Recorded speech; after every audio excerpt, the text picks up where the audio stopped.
All right, thank you. All right, so let's open to chapter 2. We're going to begin Ecclesiastes Solomon's grand test, trying to find purpose and meaning in life. Of course, the big question that he's asking is, what is profitable in this life under the earth?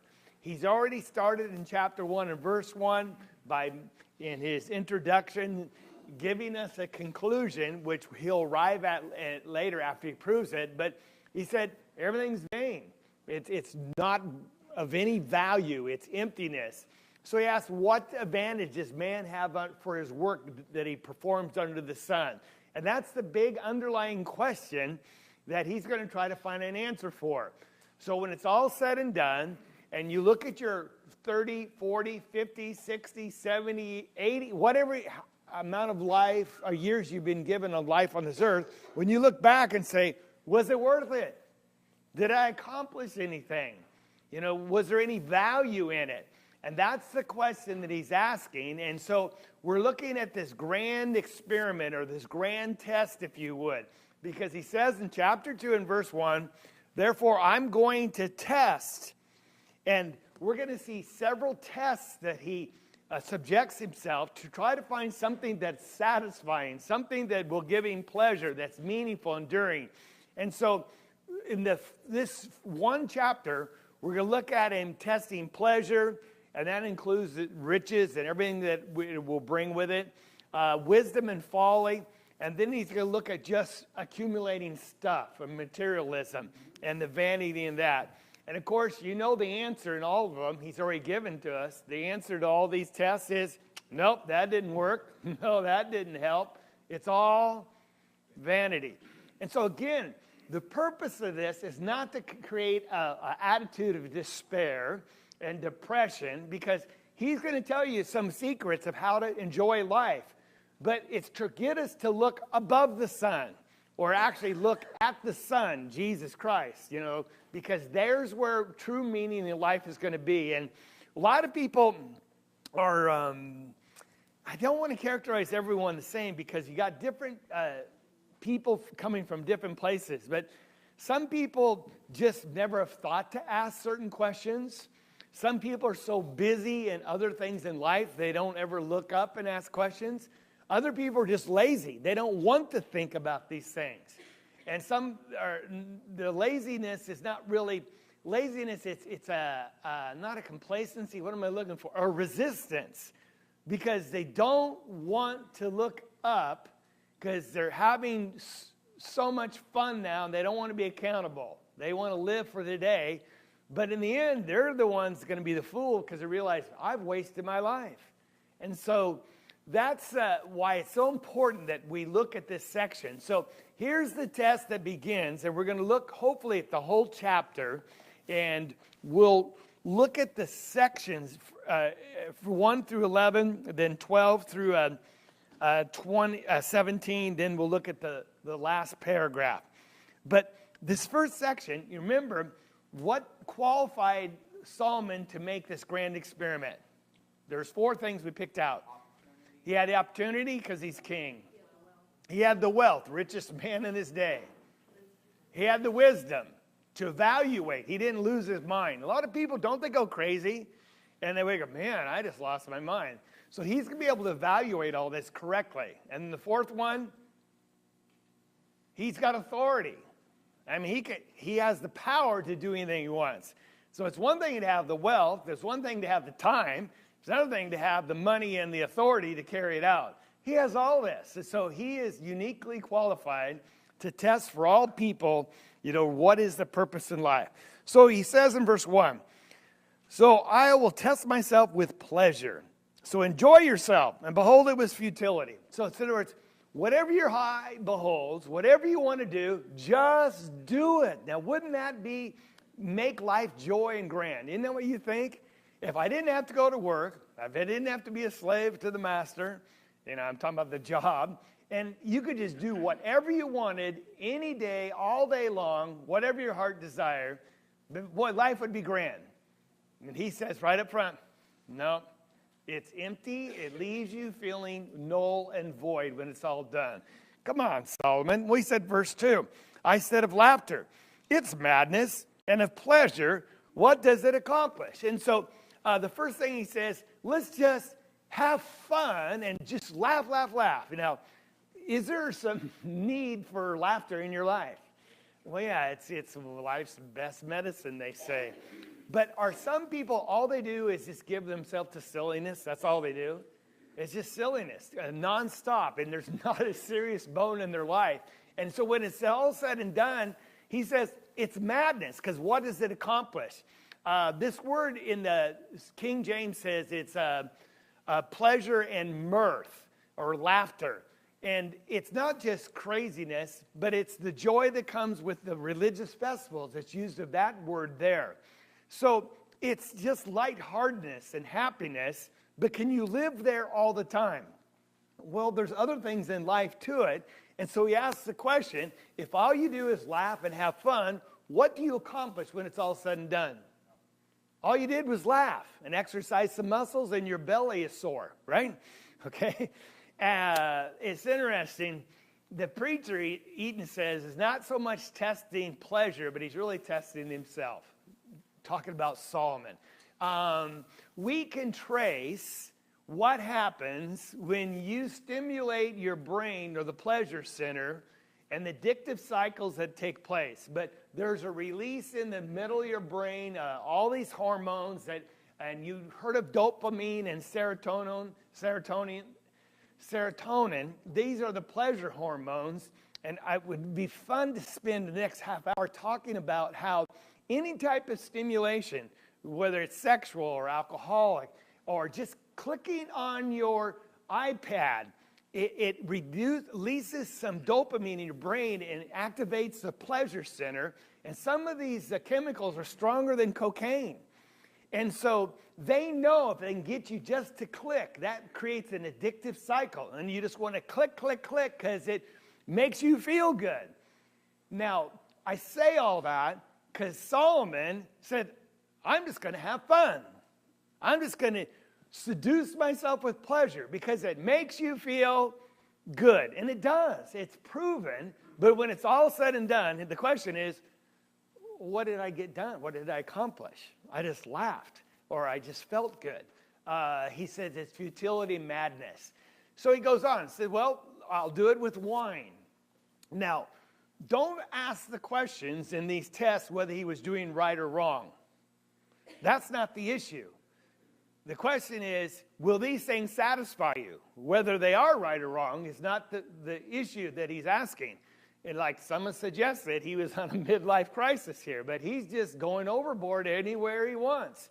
And so he says with alcohol, now, did he get stoned, drunk, just falling all over himself? What does it say in that text that would answer that? All right, so I drank enough, but my mind guided me wisely. I know that sounds like a contradiction, but we would think it like maybe a wine connoisseur, testing all different alcohols and different kind of wines and drinking this much and pairing it with that. He said, because there's pleasure in that. So he said, I tried to stimulate my body with wine, letting my mind guide me, and how to take hold of folly, because there's a folly in that drunkenness. Yes, he says that. Until I could see what good there was for the sons of men to do under the heavens for the few years of their life. And of course, the answer is, well, that didn't satisfy. So I would suggest there's nothing new under the sun, even though he says wine. Were there drugs back in their days as well? And do people turn to these type of elements to try to fill the void, to disconnect or have some pleasure or have some fun in life? Always. That's why the big push is for the legalization of marijuana. It's just another stimulant or not stimulant, but drug to introduce in your life for some type of pleasure. Solomon's already been there. So let's put these two together. Laughter and alcohol. Often they go together, don't they? It's interesting. Robin Williams, one of the greatest comedian of our last generation here. And he is quoted as saying this, kid, if you need booze or drugs to enjoy your life to the fullest, then you're doing it wrong. Isn't that interesting? Because this is the king of laughter in many ways, right? And he realizes that's not the answer. But even this man who just lived to tell a joke and to make people laugh, did he figure it out? And why do you say that? He hung himself. Now, I know there's some discussion that he was diagnosed, I guess, with the early onset of Parkinson's disease, and there might have been some depression brought on because of this mental disease, and I don't have all the answers, but he hung himself, committed suicide. Did he have it figured out? No. Was it laughter? Was it that kind of pleasure? No, it wasn't. And we see that repeated over and over with celebrities and people of that sort. So Solomon says, well, maybe it's not in this personal drug use. Maybe it's out there building things. Now, there is a lot of fun in building, and he's going to address that later, that often the reward is just the fruit of your labor, just seeing what you've done. There's something in planting crops or building a house or just constructing anything. There's Richard's here, and he's taken cars that were banged up, and he bangs out the dents and gets them running again, and he's so proud. Look at this, I got it for nothing because the guy's going to throw it away, and now it's worth. Isn't there some pleasure in that? All right, but in the end, the question is it fulfilling long term? That's the question. Now, he'll address that, the immediate satisfaction, but he's looking at overall. Is this how you make an impact on life? And so he goes, I enlarged my work. I built houses for myself. I planted vineyards. I made gardens and parks for myself. I planted all kinds of fruit trees. I made ponds of water for myself to irrigate a forest of growing trees. Now, it is said of Solomon, he was a great architect in his day and a great builder. The Solomon's Wall, part of it still exists in Jerusalem today. They said the temple which he built was one of the 7 wonders of the world. His canal systems. Well, actually it says in 1 Kings Chapter 6, it took 7 years to build the temple. 7 years.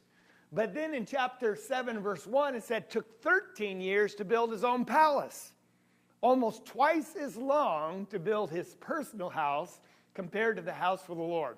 How grand do you think that house was? All the money, all the labor, all the time, just to build you a place to live. And his 700 wives and 300 concubines, which we'll get to in a second. When he says he built gardens and parks, and it used the word forest, is that overstating it? Forest? Now, when you think of a forest, you think of a row of trees. No, you think of acres and acres of trees standing tall and thick together. And so when he uses the word forest, he planted and created forest. And he could look back, look what I've done with my hand. Now, I can't imagine just the feeling, the sense of accomplishment. But when it's done, he says, it was fun. The project was fun. When it's all said and done, I thought when I got there, I'd finally feel satisfied with life. Like I put my name on this earth and my stamp there. And now I feel like I can just sit back and relax because I've done something worthwhile. And what's his answer? No, it just doesn't cut it. So he turned somewhere else. Now, let's be honest.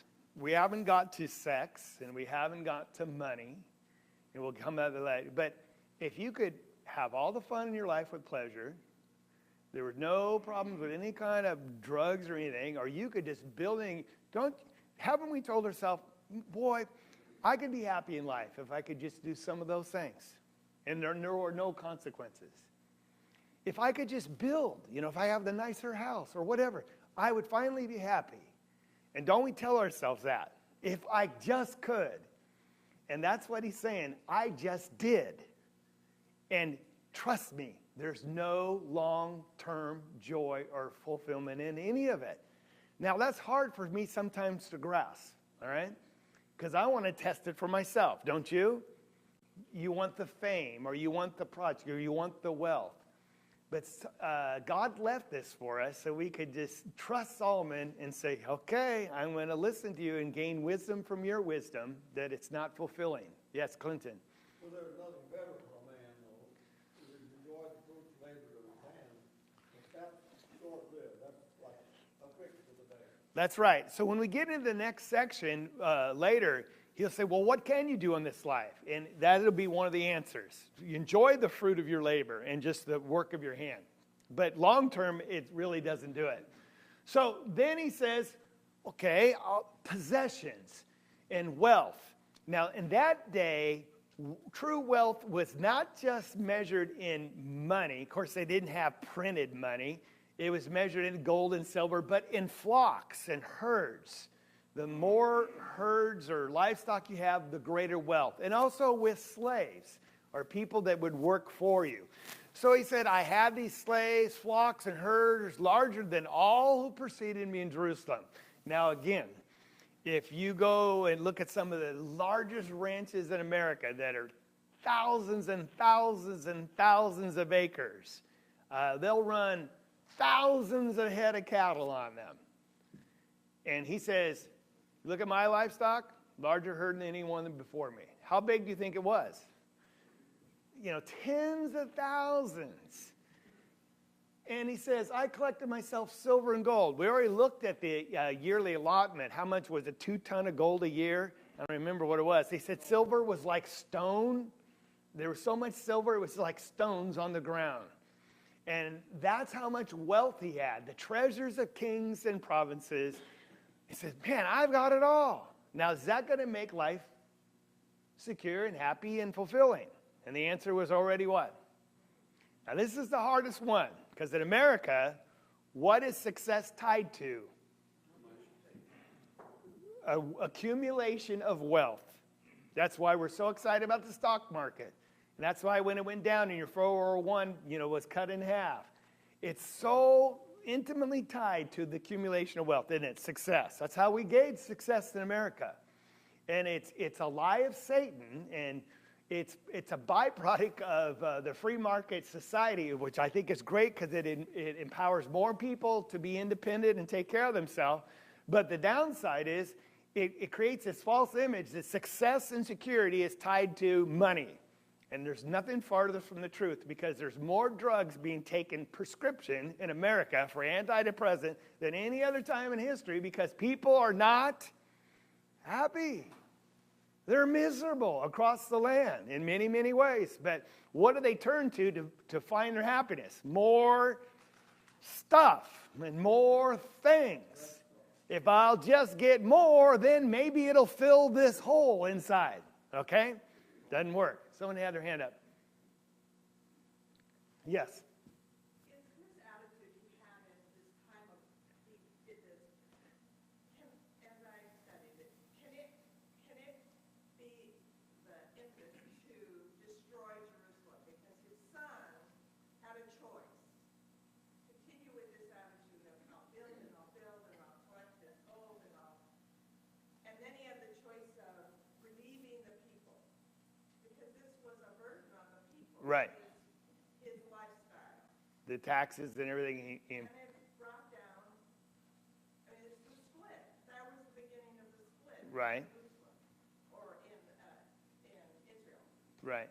Can we think that way? Is that? That his son carried on the same kind of thinking and never learned lessons from his father? It sure seems that way. She's referring to that when Solomon died, his son had the opportunity, and he listened to the old counselor, said, reduce taxes and people will serve you. And it's tough. And his younger counselor said what? Show him that you're stronger than your dad. Put your thumb down. And he did that, and ended up splitting Israel, and that caused all sorts of problems from then on. Yeah, it seems like he never learned anything, did he, from his father?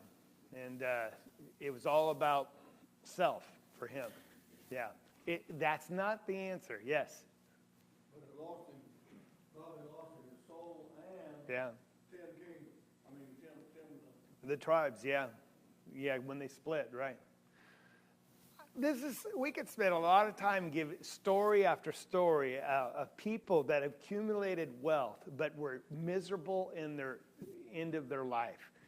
People that have committed suicide. People when they get older and they're sitting at the top of their field, but then their spouse dies. And all of a sudden, all that wealth and money means nothing because they find themselves miserably alone. And they realize family trumps money any day of the week. But yet, so much of our life is just spent, and I'm talking about their energy and our physical wellness, our health, is spent pursuing wealth. And he says, it's a foolish game to try to play. There's a balance to this, and I went over to Ephesians 4:28, talks about let him who stole still no longer, let him labor with his hands, that he might have what is good, and he might have something to give those that have need. That's right. There is a good attitude we can have if we do have access to help others. That's right, and we'll try to create the balance later because you don't want to throw out. But he's just looking, is this the answer? And he's trying to destroy these false notions. Well, if I had, he said, no, I had it. And it doesn't cut it. And we have to believe that and trust him there. So then he goes on in the last part of verse 8. And it's interesting. The first thing is music because he says, I collected for myself male and female singers. And then he just puts on the second half of that sentence, the pleasures of men, many concubines. Now, in my short life on this earth, I've just noticed one thing. People are always enamored with music. I remember in my teenage years, working on side jobs, I bought my first big stereo system with speakers, in a box this big, and a Sherwood amp, and the high-end turntable for its day. That's when we had vinyl records. I know some of you don't know what those are. Well, I think everyone does here. But and playing the Who, and so loud the house would shake, and my dad would come up and pound on the door. Turn that thing down, right?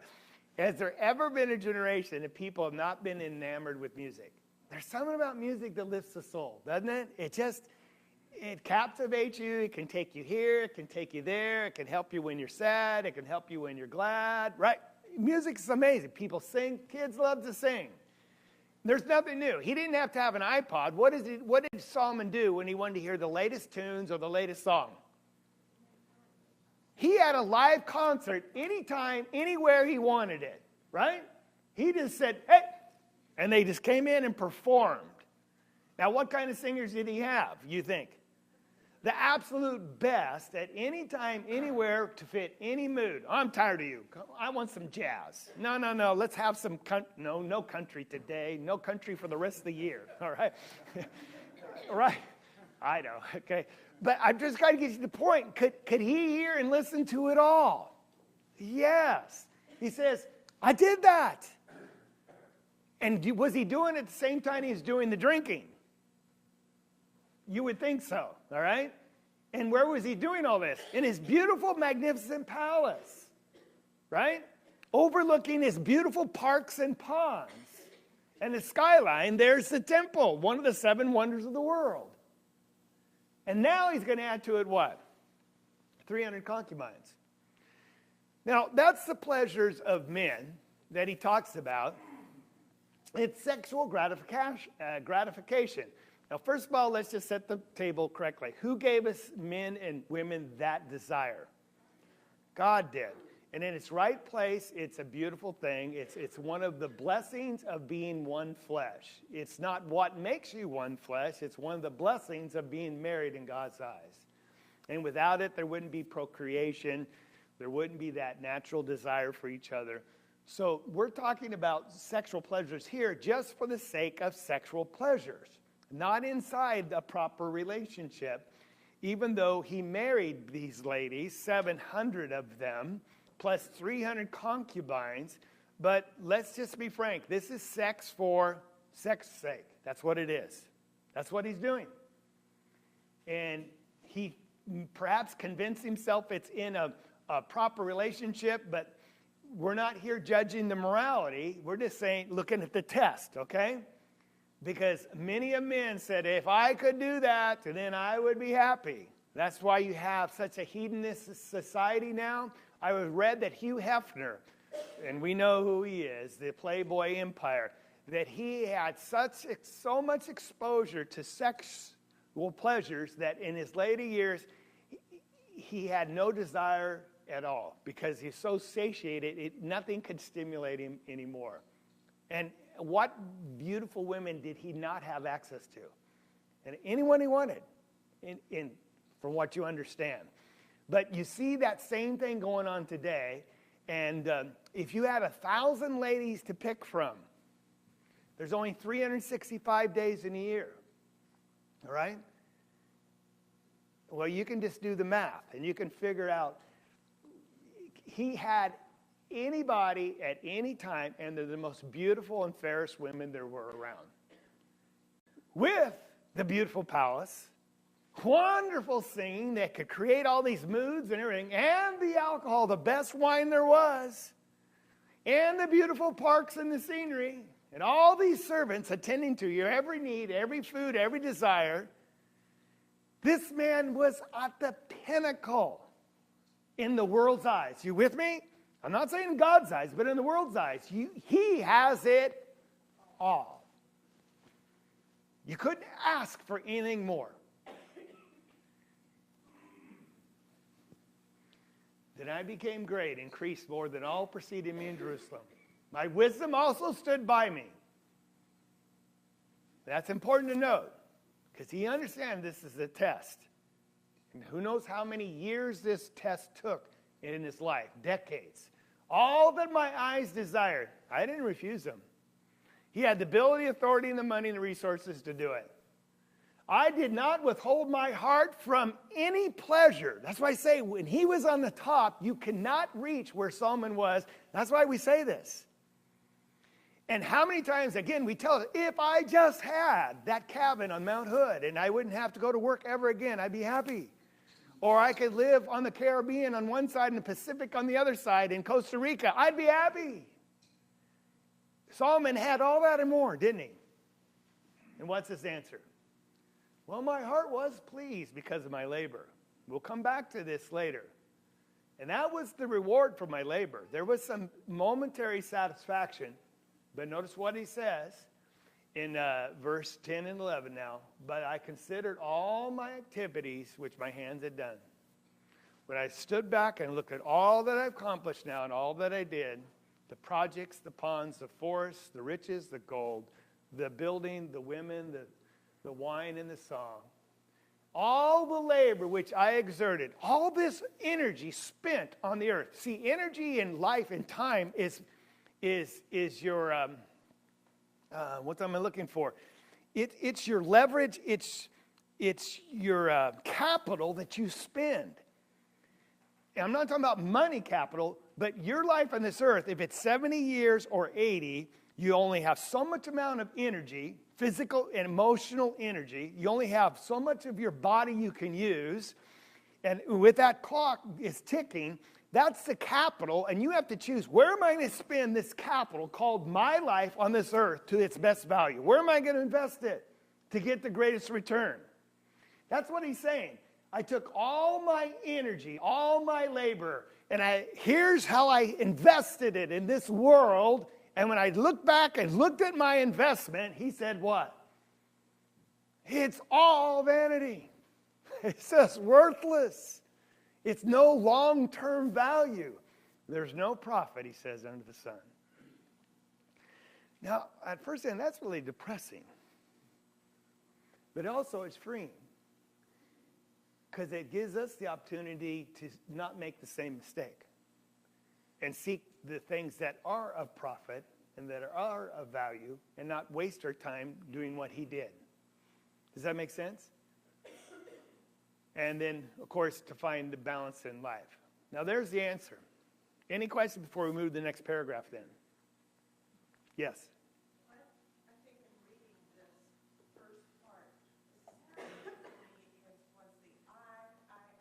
Yes. Where did he give? Where did he go? Where was his investment in these people that he ruled? Right. There's just so much Yeah. It was dominated by self, wasn't it? And he was not in a good place. It doesn't sound like at all. And that's why, a lot of people are in the world today. It's all about self. What makes you happy? It feels good, do it. It's your life. Find truth for yourself. And all those things. It's all about self. Very narcissistic, isn't it? And this is very depressive, and he's not looking at God at this point in doing this. And later in verse 17, we'll get there, it says, I hated life. Yeah. Maybe he was suicidal. But Yeah, he does use that language. We'll get there. I hated life. Hated life. Yes. It just 1 year. This was 30 years, Yeah. at least, of lifestyle. Lifetime of it. Yeah, that's, It's crazy to think of. It is. But I would ask you, and just those that you talk to and talk to your kids, is share these stories and talk about what's important. And look at your life. Where am I spending my energy, my life's capital on? Because if we're following this path in any way, we already know ahead of time we're wasting our time. Now, what I mean by that, as though that's going to be the answer to your life. That's going to make you fulfilled and happy. Because what do they say? The journey is often more pleasurable and rewarding than the actual destination. And that's so true. And a lot of times, just planning a project, and when you're done, let's go do something else, or you're planning a trip. It often just planning is more fun. Dreaming, hoping, and what Solomon is trying to get us to do is let's dream a little bigger. Let's dream about heaven. Let's dream about life above the sun. Because that's both exciting and, to plan for, but the reward when you get there is going to be the only thing that is of value. That's what we're trying to create here, as a mindset that looks up above the sun. So let's look at this next section, because the test is going to turn now to, his considering wisdom and madness and folly. Verse 12. I turn to consider wisdom, madness, and folly, for what will the man do who will come after the king, except what has already been done?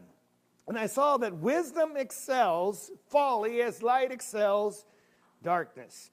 The wise man's eyes are in his head, but the fool walks in darkness. And yet I know that one fate befalls both of them. Then I said to myself, as is the fate of the fool, it will also befall me. Why then have I been extremely wise? So I said to myself, this too is vanity. There is no lasting remembrance of the wise man as the fool.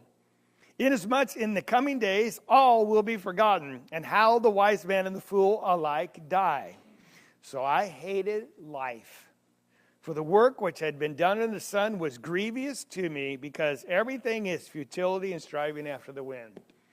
So let's put this, we read it, and let's try to make sense of it.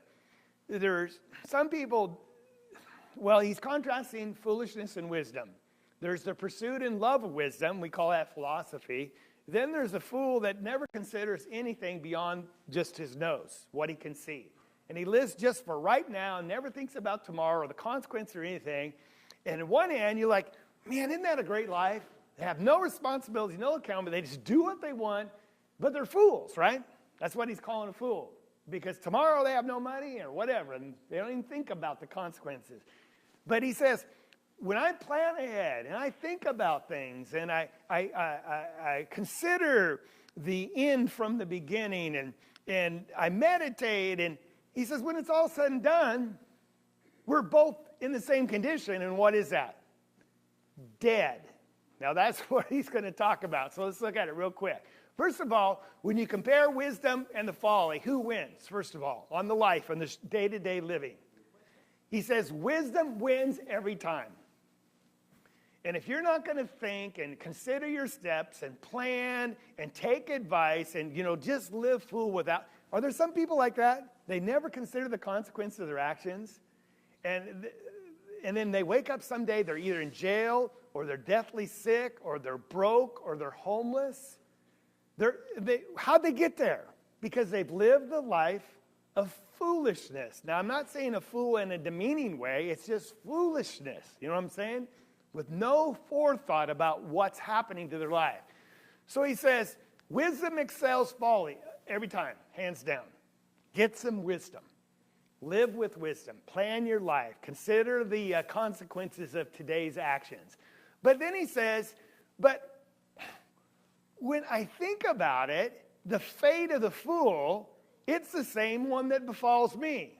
So what's he saying? I look at this guy who dies prematurely because of the poor choices he's made. He's 33 and he's dead, maybe because too much alcohol, starved to death, exposure, or ended up losing his life because of capital punishment. Who knows? But he's dead, right?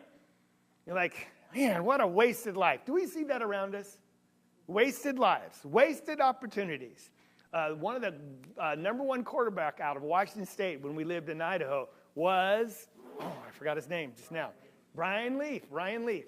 Number one in the draft. Never made it at all. Bombed. You know why? Drugs.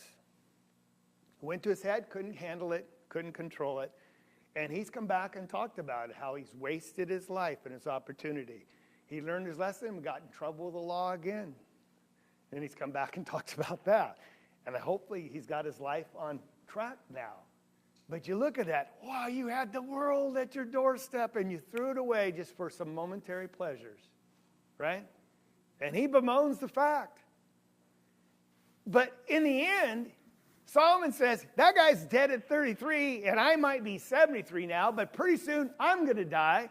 We're going to be in the same ground. Mine will be in an ornate grave, and his will be just an unmarked grave. But we're both what?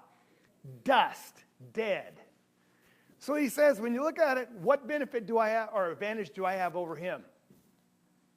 Absolutely zero. We're both dead. What can you do when you're dead? Nothing. And he says it gets worse.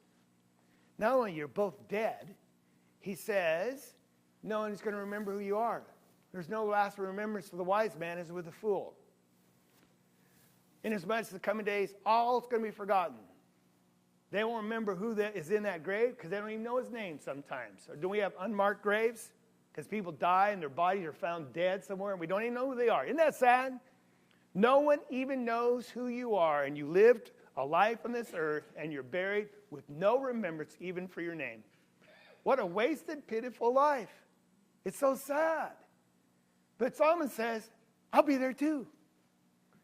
It's the same fate. Now, are there exceptions? Some people you remember who they are. Well, we're talking about one. Who? Solomon. There are rare exceptions, but overall, of the multiple billions of people, and there's like 7 billion people on the earth right now, all of them are going to die within the next generation, most all of them, and how many names will be remembered? Maybe a president here, or a mass murderer, or I'm sorry? Well, I'm saying a king of a country, or... Right, but the other people in the world won't know who that president. I'm just saying. Yeah. Only in a locality or a geographical place or a culture, maybe a person's remembered. That's right. Somebody over on the other side of the world's going to...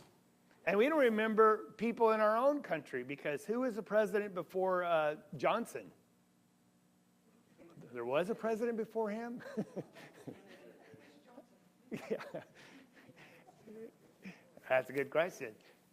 Now you say, well, that's the great equalizer. That's why we call death the great equalizer. That if you're living for some type of notoriety, you're fooling yourself, because when you're dead, no one's going to remember you. And what's worse is, who's going to get what you have left over? Now he's going to talk about that. So now let's look at the last section. And I don't want to spend a lot of time on it because it's kind of self-explanatory. So let's just read it. Verse 18. Thus I hated the fruit of my labor, for which I had labored under the sun, for I must leave it to the man who come after me. He said, this is the biggest injustice in life. I created the greatest city, the greatest parks, the greatest ponds, the greatest palace, and when I'm dead, who's going to get it? Someone else. And how much labor do they do? Zero. How much wisdom do they have? Who knows? Usually they're not very wise at all. We see that repeated over and over. The wealth generated by one family, the next generation blows it. Often that happens. Who knows, verse 19, whether he be a wise man or a fool? Yet he will have control over the fruit of all my labor, which I've labored by acting wisely under sun. He said, this too is vanity. This is crazy. Therefore I completely despaired of all the fruit of my labor for which I had labored under the sun. Someone just said,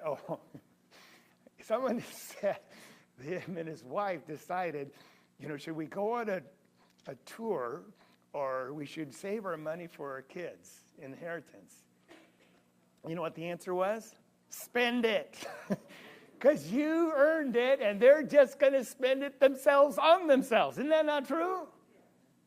And that's what he's saying here. I despaired. All this, could he spend all his money? Probably not. But someone else is going to have control over it all, and they work for none of it.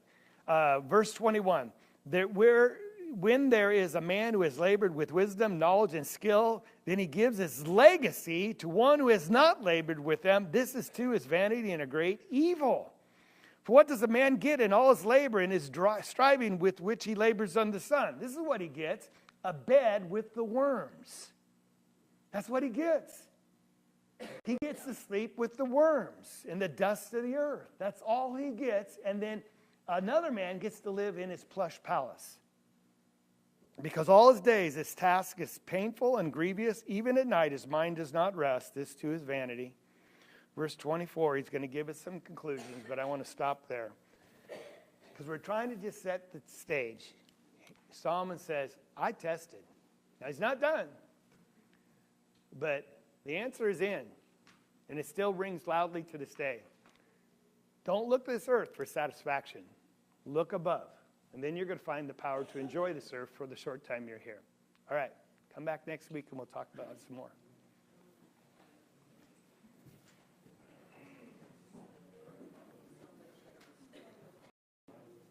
That was you, wasn't it?